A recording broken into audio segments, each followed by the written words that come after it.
¿Cómo están este día? ¿Bien? ¿Gozosos?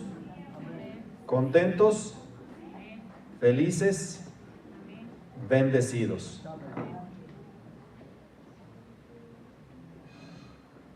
Un ladrón entra a un banco, apunta con su arma al cajero y exige que le den todo el dinero. Una vez con el botín, se da la vuelta hacia uno de los clientes y le pregunta: ¿usted me vio robar? Sí, pero de reojo.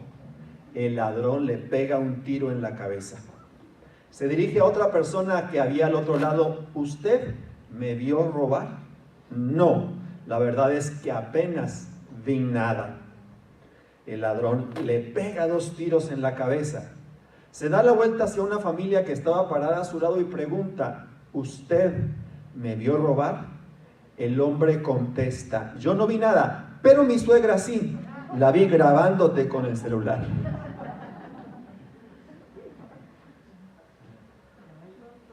Un cubano logró escapar de Cuba. Llegó a Miami dentro de una lata de atún. Ante tan insólito suceso acudieron los periodistas, la televisión, la radio. El cubano se convirtió en la noticia del día. ¡Sensacional! ¿Cómo hizo para meterse dentro de una lata de atún? Meterme en la lata fue relativamente fácil. Lo que me resultó casi imposible fue conseguir una lata de atún en Cuba. Qué triste, ¿no? Pobres cubanos están ahorita experimentando apagones generalizados. Tienen ya 2 o 3 días donde ningún cubano tiene electricidad en la isla.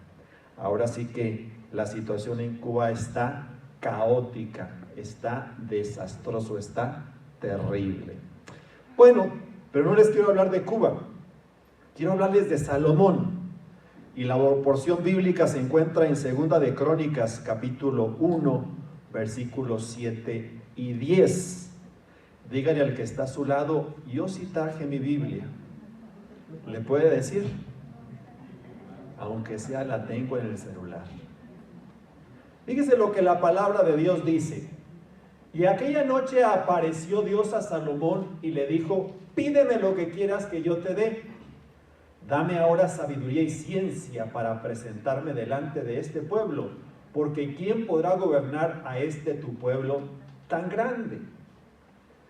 Antes de entrar en materia, quiero platicarle que Dios nos concedió estar en la ciudad de Washington, en el monumento a Abraham Lincoln, que está precioso, está enorme, está grande.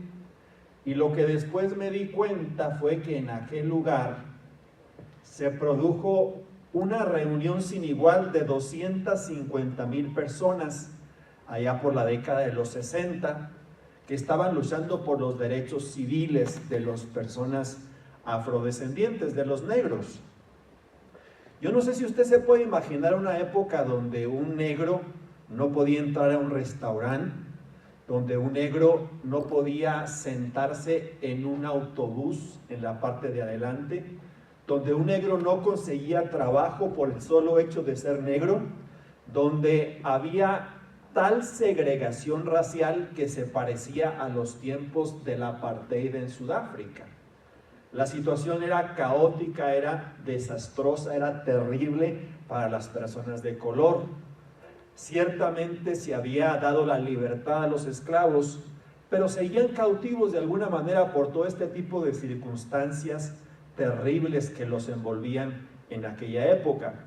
Y hubo un personaje que luchó tremendamente por los negros, por los derechos civiles, para anular la segregación racial, y por cierto era un pastor bautista de nombre Martin Luther King. Y él convocó esta marcha multitudinaria en la ciudad de Washington, 250,000 personas, y ante ellas dio un famoso y memorable discurso. Decía él: yo tengo un sueño en que esto y esto pase. Yo tengo un sueño en que los negros puedan trabajar con los blancos. yo tengo un sueño. Y hablaba de sueños y de sueños, de que en Georgia, en Mississippi, la gente viva como en los países y los estados ricos. Yo tengo un sueño, decía él.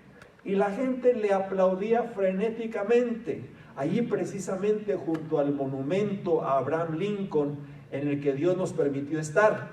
Y estaba toda la multitud en aquel lugar impresionante, 250,000 personas. Y no solamente había negros, también había blancos que no estaban de acuerdo con la segregación racial que había para los negros. En la cúspide de su mensaje, dijo Martin Luther King: yo tengo un sueño de que un día un niño blanco y un niño negro jueguen con la misma pelota. Eso lo veía él como un sueño allá en el 66, en 1966. Ahorita es lo más común del mundo. Ahorita las cosas han cambiado drásticamente. Y no solamente niños juegan, se forman parejas entre hombres blancos y mujeres negras, entre hombres negros y mujeres blancas. Ha cambiado tremendamente la situación en la que vivían ellos y en la que vivimos nosotros, afortunadamente para las personas de color. También parte de eso ha tenido como consecuencia una revalorización de los hispanos. En Estados Unidos, los hispanos son el grupo minoritario más grande, constituyen el 19% de la población. Y ahorita que están las campañas políticas, los dos candidatos, la vicepresidenta Kamala y el expresidente Trump, andan cortejando el voto de los hispanos, 19%. Creo que los negros son el 14%. La política ha cambiado drásticamente y la sociedad se ha transformado, y creo que en ese sentido para bien. Creo que en ese sentido las cosas han mejorado mucho. Ese fue entonces el famoso discurso de Martin Luther King, a quien por cierto después asesinaron, pero se quedó grabado para la historia. Tengo un sueño en que dos niños, uno blanco y uno negro, jueguen con la misma pelota. Aquí nosotros encontramos otro sueño impresionante. Salomón se establecía como rey de todo Israel. Su papá, el rey David, lo había nombrado jefe máximo de la nación israelita, aun cuando él vivía.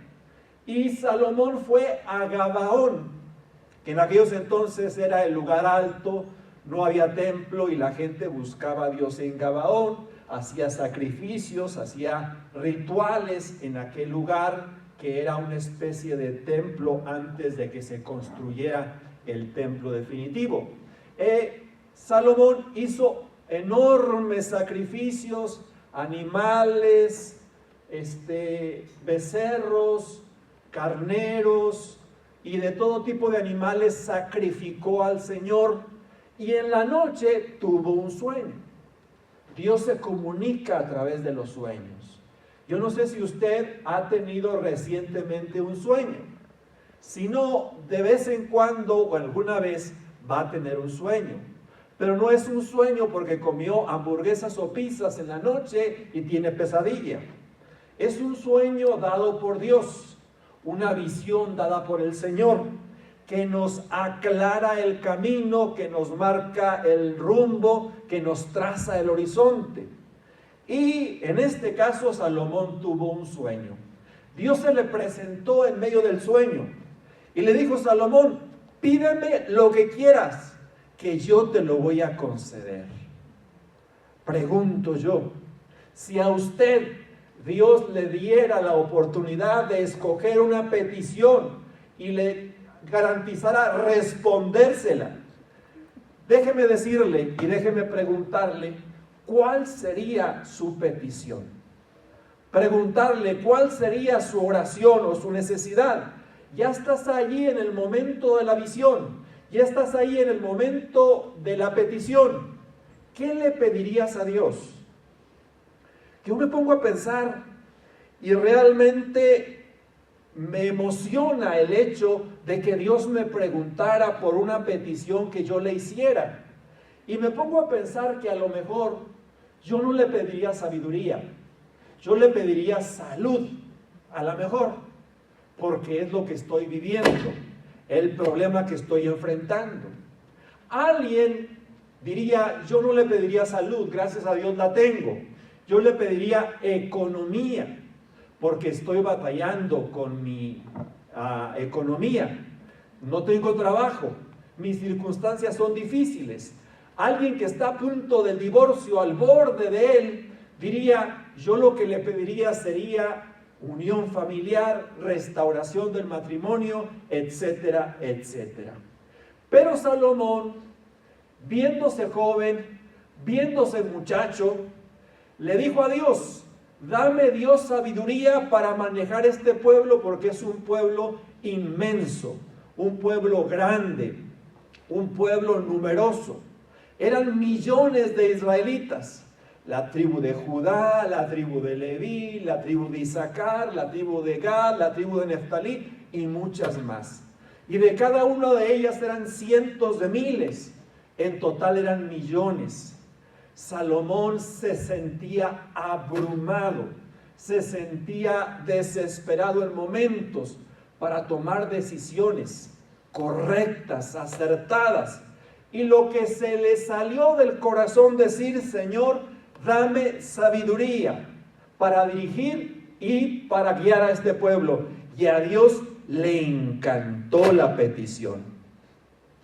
De presentarse el Señor en un sueño o en una visión, ¿qué le pediríamos?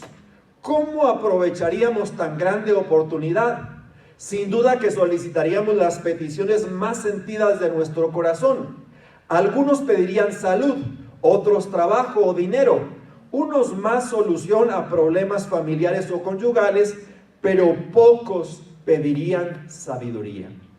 La verdad es que muy poquitos pedirían sabiduría, y la sabiduría es lo más importante. Salomón no la pensó, era muy joven y tenía un gran país que gobernar.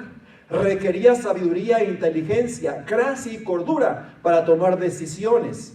El peso que caía sobre sus hombros era enorme y necesitaba más sabiduría para guiar a los millones de sus súbditos.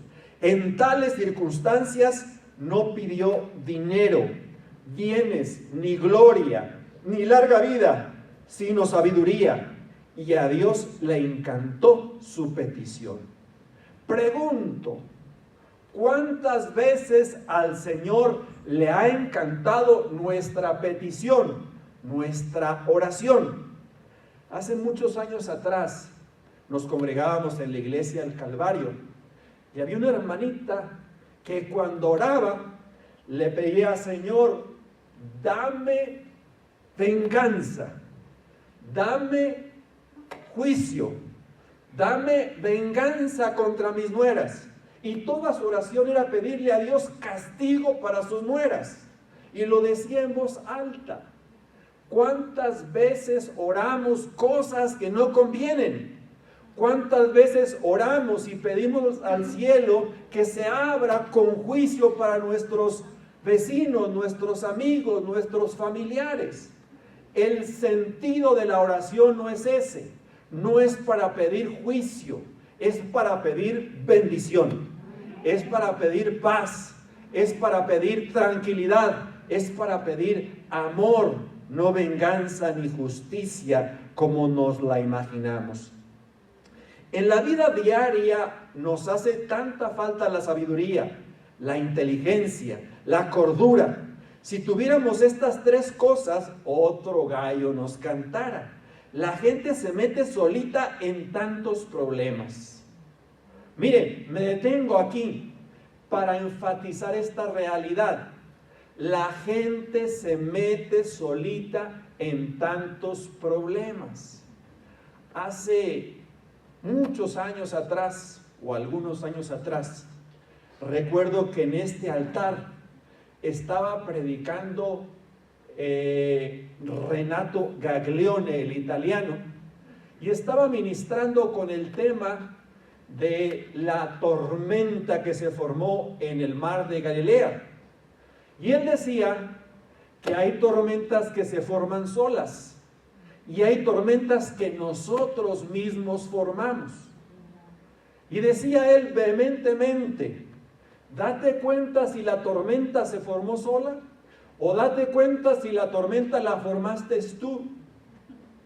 Aquí en este lugar estaba orando una persona, clamando, derramando su alma, su corazón, Pepe.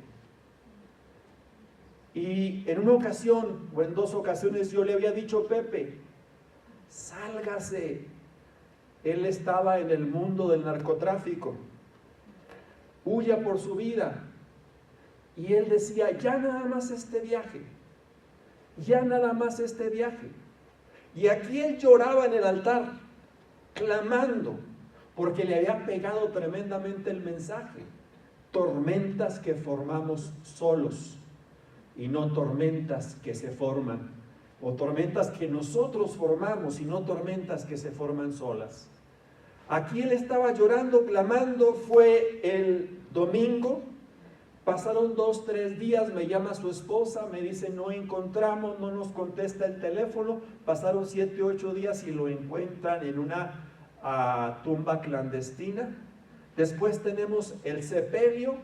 De aquí fuimos a su lugar de origen y fue desgarrador tremendamente la historia del último viaje. El último viaje que resultó desastroso. Y las tormentas que formamos solos, no las tormentas que se forman solas, las tormentas que nosotros formamos. En la vida nosotros nos metemos en problemas solitos. Nos hace falta la sabiduría. Solitos nos metemos en problemas. Se escogen malas parejas. Para los solteros esto es muy interesante. Dicen que el 90% de los problemas o de los beneficios va a ser por escoger una pareja correcta o una pareja que le va a dar un dolor de cabeza. Entonces, se escogen malas parejas, administramos mal el dinero, guían mal a sus hijos, todo por falta de sabiduría. Nos platica nuestra hija que el tiempo que vivió allá en el estado de Washington cuidando 2 niñas, eran 2 niñas que jamás les llamaban la atención en nada. Eran simplemente 2 diablitos, que sus papás las tenían educadas y que no les llamaban la atención nunca, jamás. Como los hijos de David, que también nunca nadie les llamó la atención y salieron tremendos. Quisieron asesinarlo, se mataron entre ellos, violaron a las hermanas, fue algo terrible. Pero dice la Biblia que jamás David les llamó la atención. Papás, estamos formando a veces diablitos. Dice la Biblia, la vara de la corrección da sabiduría. Y cómo tenemos que saber corregir y soltar la cuerda o apretarla según las circunstancias de la vida. Pero necesitamos tener control con nuestros hijos. Y todo esto es por falta de sabiduría y no querer aprender los principios cristianos. Le comparto algunos consejos prácticos para vivir mejor la vida, hablando de sabiduría precisamente. El primero, nunca se aparten de ti la misericordia y la verdad, átalas a tu cuello y escríbelas en la tabla de tu corazón. Proverbios 3:3. Necesitamos ser honestos y actuar con compasión, porque todo en la vida se devuelve y lo que sembremos hoy cosecharemos mañana. Es un boomerang. Yo lo aviento, se va lejos y regresa. En la vida todo regresa. Sembremos bien para cosechar mañana y cosechar correctamente. Número 2, siéntate en silencio por lo menos 10 minutos cada día. Enciérrate si es necesario. Mira al cielo por lo menos una vez al día. También. Y date cuenta de la majestuosidad del mundo que te rodea y de la grandeza divina. ¿Cómo nos hace falta salir de nuestra casa, ver las estrellas, salir al campo donde no hay alumbrado público y ver la Vía Láctea y darnos cuenta de que es una majestuosidad y que estamos aquí con un propósito y con un plan? Sal de tu casa, contempla las estrellas. Número 3. Al levantarte en la mañana, que lo primero que hagas sea darle gracias a Dios. Camina de 10 a 30 minutos diariamente y mientras lo haces, sonríe.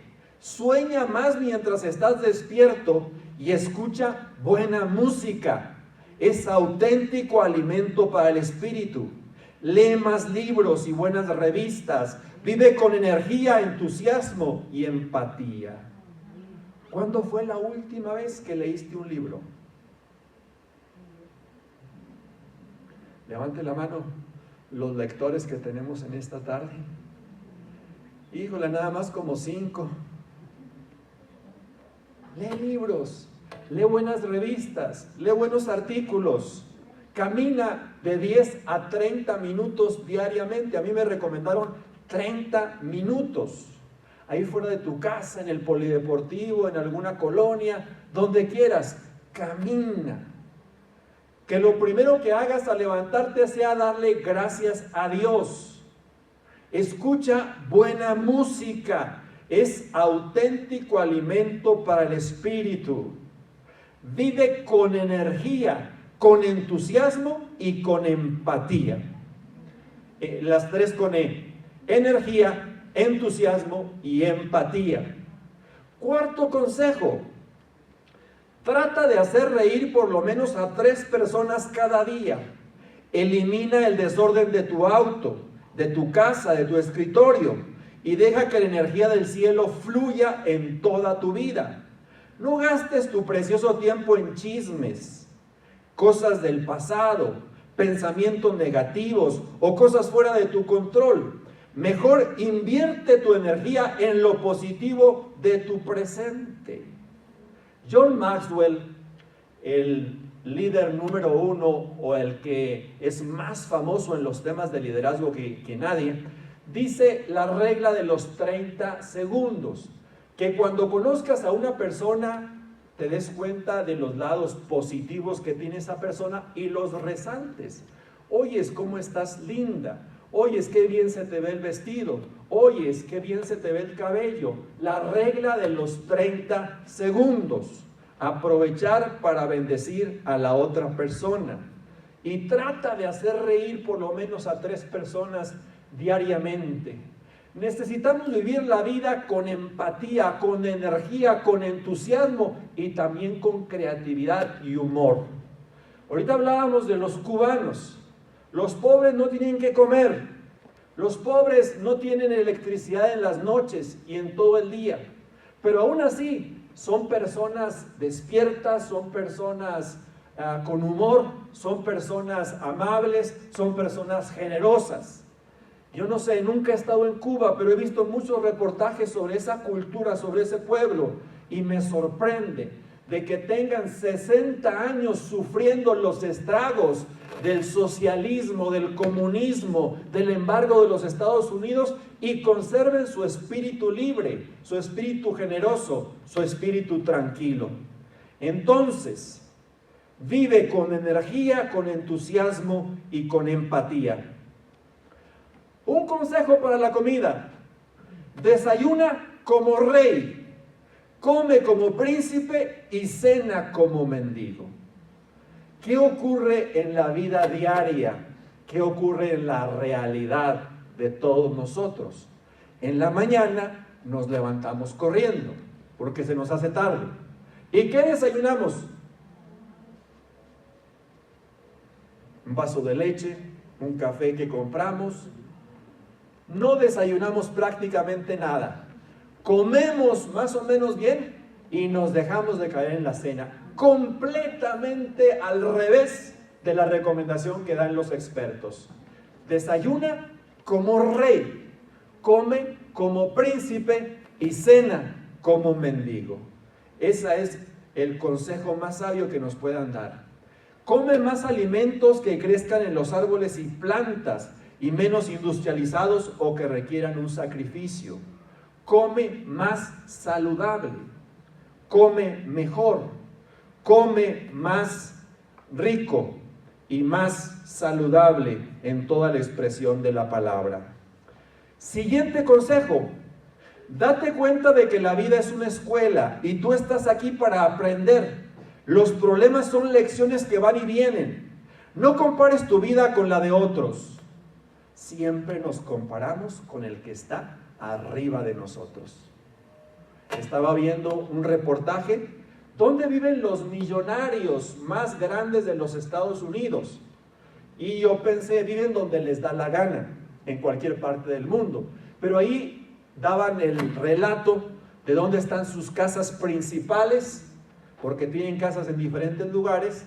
Y yo encontré que la ciudad donde vive la mayor parte de los millonarios de los Estados Unidos es Los Ángeles. Viven en mansiones impresionantes. Hay 88 millonarios del grupo de los 400 más poderosos de los Estados Unidos. Pero paradójicamente, en Los Ángeles viven más de 70,000 personas sin hogar, los famosos homeless. Está el contraste entre los más ricos y los más pobres. ¿Por qué nos comparamos con Jeff Bezos o con Mark Zuckerberg, que vive en Los Ángeles, y no nos comparamos con el homeless que está allí en la calle, que no tiene ni para comer, que simplemente está postrado en esa situación? Date cuenta entonces que la vida es una escuela y tú estás aquí para aprender.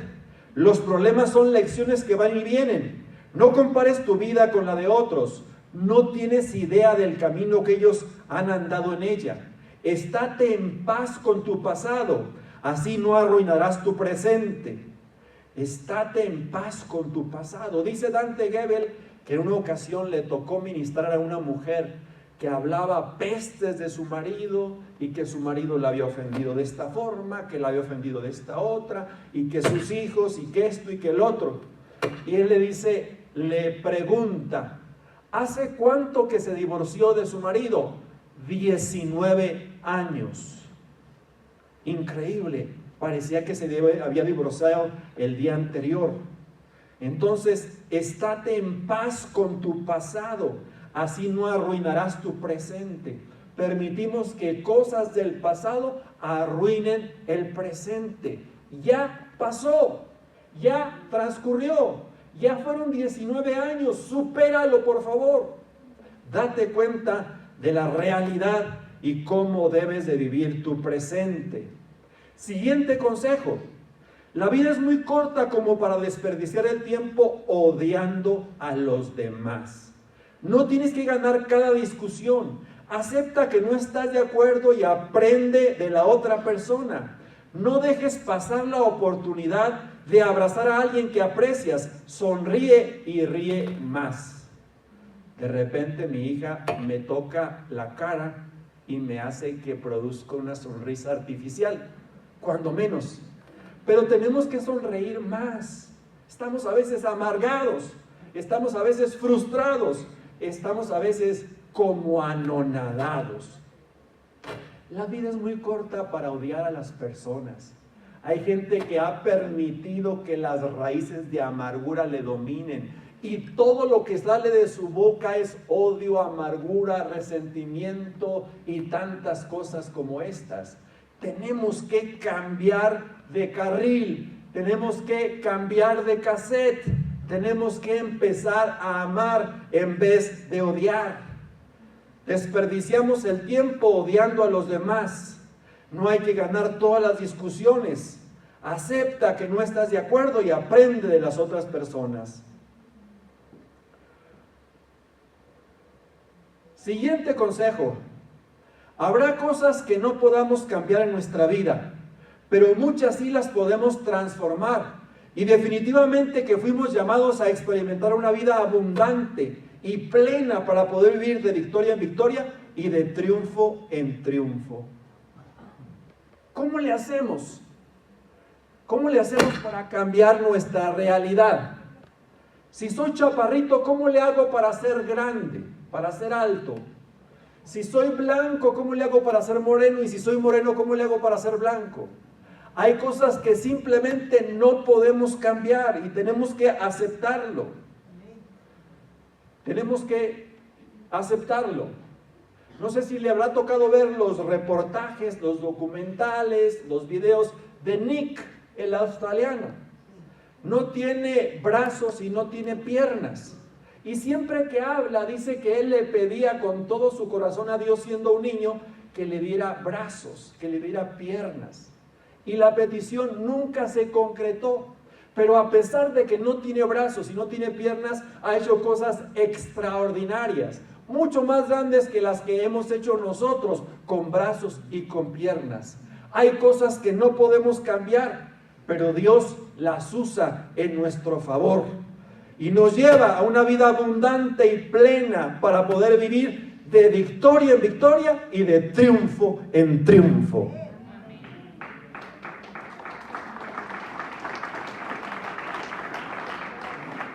Sabiduría para vivir la vida, sabiduría para tomar decisiones, sabiduría para administrar el dinero, sabiduría para manejar las relaciones de pareja, sabiduría para guiar a nuestros hijos. ¿Cómo nos hace falta del cielo sabiduría? En palabras de Carlín, un gran escritor que yo admiro, la vida no se mide por el número de veces que tomamos aliento, sino por los extraordinarios momentos que nos lo quitan. Por cierto, vi un estudio precioso acerca del nombre de Dios. Y el nombre de Dios está compuesto de 4 consonantes, que para castellanizarlo, para traerlo al español, le pusieron vocales. Y unos se fueron por el nombre Jehová. Otros más estrictos en cuanto a la semántica, en cuanto a las vocales y a los consonantes, dijeron que no se dice Jehová, que se dice Yahvé, que es más preciso, que es más certero. Pero hay alguien que ha tratado de explicar esto de otro punto de vista y dice sin vocales, una aspiración y otra exhalación. De tal manera que lo primero que hace un bebé al nacer es, y lo último que hace una persona antes de morir es el nombre de Jehová, el nombre de Yahvé, el nombre de Dios. Lo estamos reproduciendo en cada momento de nuestra vida, en cada instante de nuestra familia, de nuestro hogar, de nuestro matrimonio y de nuestro todo. La vida entonces no se mide por el número de veces que tomamos aliento, sino por los extraordinarios momentos que nos lo quitan.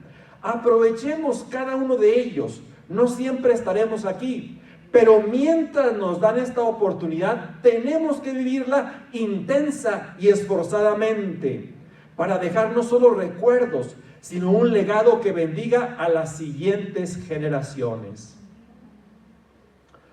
Fui yo en lo personal a un panel el día viernes en el Teatro de las Tres Culturas y había 4 panelistas que hablaban de sus experiencias como empresarios, como gerentes de sus negocios. Y uno de ellos era un menonita de apellido Thyssen. Y él nos platicaba cómo su papá era una persona extremadamente honesta.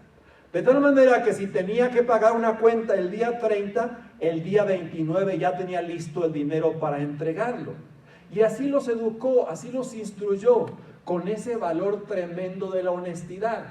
Él platica que cuando él creció, fue adulto, se casó, tuvo su negocio, le fue muy mal en los primeros años, en las primeras temporadas.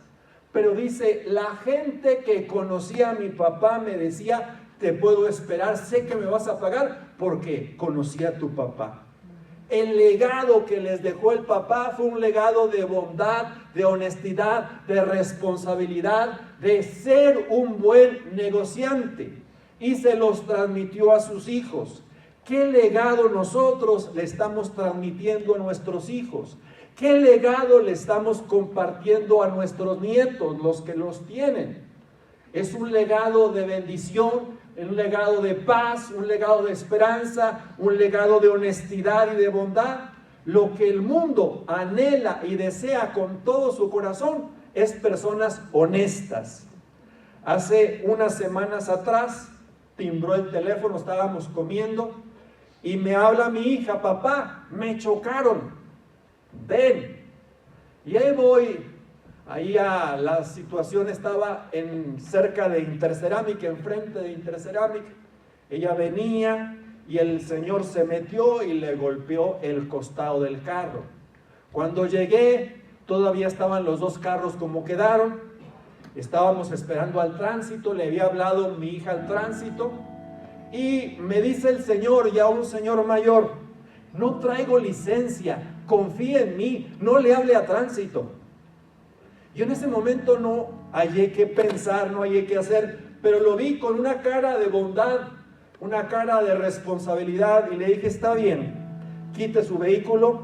Y cuando quitó su vehículo pensé: se me va a ir, va a salir corriendo. No, el señor se esperó, nos llevó hasta el taller de enderezado, nos dieron el presupuesto. Y dándonos el presupuesto, él saca los billetes que traía casi contados y nos paga el costo del choque del carro. ¿Cómo se necesitan personas honestas, responsables, personas que cumplan sus compromisos, personas que hagan precisamente honor a sus nombres, a sus apellidos? Entonces, dejemos el legado que tanto se necesita. Hay que soñar, concluyo, y hacerlo a lo grande. Dios se hará presente en alguno de nuestros sueños, o quizá nos dé una visión y como tal nos conceda también una petición. Por favor, si tienes tan grande favor, no le pidas un carro, ni siquiera una casa o un novio o una novia. Aprovecha la oportunidad y pídele cosas grandes, como la sabiduría, que es solamente un ejemplo. Está también la salvación, un ministerio o hasta un avivamiento que tanta falta nos hace. Pídele a Dios cosas grandes, cosas maravillosas. Me encanta, y siempre lo repito, Salmos 2:8.